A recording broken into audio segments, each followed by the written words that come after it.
बिस्मिल्लाहिर्रहमानिर्रहीम अस्सलाम वालेकुम dear students, this is new syllabus Oxford primary mathematics workbook 5A chapter number 6 area of triangles में आज उसके रिव्यू के हम क्वेश्चन नंबर 5 सॉल्व करेंगे। वीडियो एंड तक ज़रूर देखिएगा।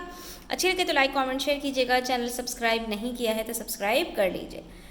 यहाँ पर आपके पास क्वेश्चन है students, find the area of the shaded part in each figure. ठीक है, आपके पास एक अदर फिगर दी गई है जिसके अंदर आप देख सकते हैं ये एक रेक्टेंगल है, उसके अंदर एक ट्रायंगल है और आपको जो एरिया फाइंड आउट करना है वो सिर्फ और सिर्फ इस शेडेड पार्ट का करना है।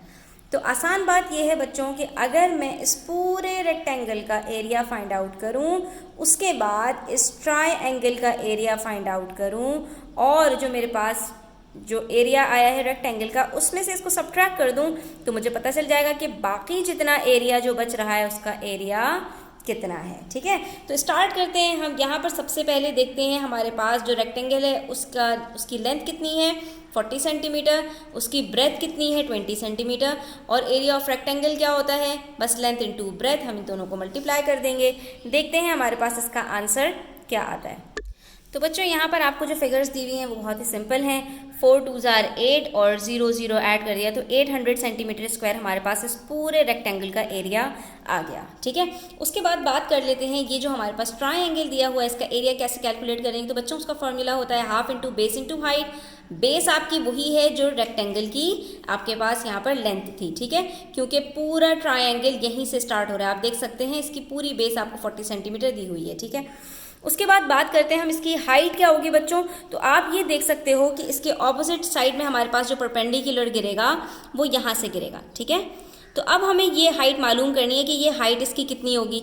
तो बच्चों अगर मैं इस पूरी लाइन की बात करूं फ्रॉम टॉप टू बॉटम, ये मेरे पास ऑलरेडी गिवन है ब्रेथ की सूरत में जो मेरे पास रेक्टेंगल का था। ठीक है, तो ये यहाँ से लेकर यहाँ तक पूरा 20 सेंटीमीटर है, जबकि इसमें इन्होंने हमें बताया जो शेडेड पार्ट है वो हमारे पास 8 सेंटीमीटर है। तो बाकी कितना होगा बच्चों, वेरी सिंपल, 20 में से 8 सब्ट्रैक्ट कर लो, आपको पता चल जाएगा कि ये जो आपके पास हाइट है इस ट्रायंगल की वो सिर्फ 12 सेंटीमीटर्स है। तो अब हमारे पास ये बेस भी आ चुकी है, ये हाइट भी आ चुकी है, हमने सिर्फ फॉर्मूले में पुट करना है और अपना एरिया कैलकुलेट कर लेना है। तो हमारे पास यहाँ पर देखिए half into base into height, base हमारे पास 40 है और हाइट हमारे पास 12 सेंटीमीटर है। हमने यहीं पर इसको सिंप्लीफाई कर लिया, 2 1s are 2, 2 20s are 40, उसके बाद बच गया 20 इंटू 12। तो हमारे पास जो एरिया आ रहा है ट्राइंगल का दैट इज 240 सेंटीमीटर स्क्वायर। अब हमारे पास रेक्टेंगल का भी एरिया आ चुका, ट्रायंगल का भी एरिया आ चुका। नेक्स्ट स्टेप हमारा बिल्कुल सिंपल है, हमने रेक्टेंगल के एरिया में से इसको सब्ट्रैक्ट कर देना है ट्रायंगल के एरिया को, क्योंकि ट्रायंगल हमारे पास शेडेड नहीं है। ठीक है, तो हमने सिंपली यही किया। नेक्स्ट स्टेप के अंदर हमने इसको सब्ट्रैक्ट कर लिया, हमें पता चल गया कि भाई हमारे पास जो अनशेडेड पार्ट, जो शेडेड पार्ट है उसका जो एरिया बन रहा है दैट इज़ 560 सेंटीमीटर स्क्वायर। इसी तरह बच्चों हमारे पास एक दिया हुआ है ये पार्ट बी और इसके अंदर भी हमारे पास एक रेक्टेंगल है, लेकिन अब जो हमें एरिया फाइंड आउट करना है वो सिर्फ इस ट्रायंगल का फाइंड आउट करना है और इस ट्रायंगल का फाइंड आउट करना है। ठीक है, दो ट्रायंगल्स का हमें एरिया फाइंड आउट करना है। तो इसके लिए बच्चों हम क्या कर सकते हैं, इसके लिए हम ये कर सकते हैं कि पहले इस ट्रायंगल का एरिया फाइंड आउट करें। उसके लिए हम ये देखें कि क्या हमारे पास जो बेस है और जो इसकी हाइट है, यानी कि ये जो इसकी हाइट है क्या ये हमारे पास गिवन है। तो वेरी गुड, हमारे पास बेस भी गिवन है 10 मीटर्स और हमारे पास हाइट भी गिवन है 13 मीटर्स। ठीक है, इसकी हाइट बाहर आएगी, क्यों, क्योंकि इसके ऑपोजिट साइड में है जो हमारे पास एंगल है वो हमारा 90 डिग्री से बढ़ गया है, तो उससे हमारी जो हाइट गिरेगी वो एक्सटीरियर ही होगी और वो हमारे पास गिवन है 13 मीटर्स। तो इसका एरिया तो मैं बड़ी आसानी से कैलकुलेट कर लूँगी।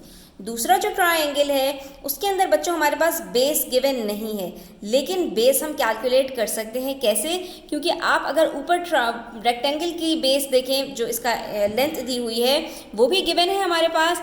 उसके बाद हमारे पास उसमें से जो पहला ट्रायंगल है और जो दूसरा ट्रायंगल है उसकी बेस भी गिवन है, तो इसको हम आसानी से कैलकुलेट कर सकते हैं। कैसे, टोटल में से हम जो है पहले ट्रायंगल की जो है बेस सब्ट्रैक्ट करें और उसके बाद दूसरे ट्रायंगल की भी बेस सब्ट्रैक्ट करें, तो हमारे पास यहाँ पर क्या बचेगा 6 मीटर्स। तो इसका मतलब है ये जो हमारे पास बेस है ये कितनी है बच्चों, ये 6 मीटर्स है।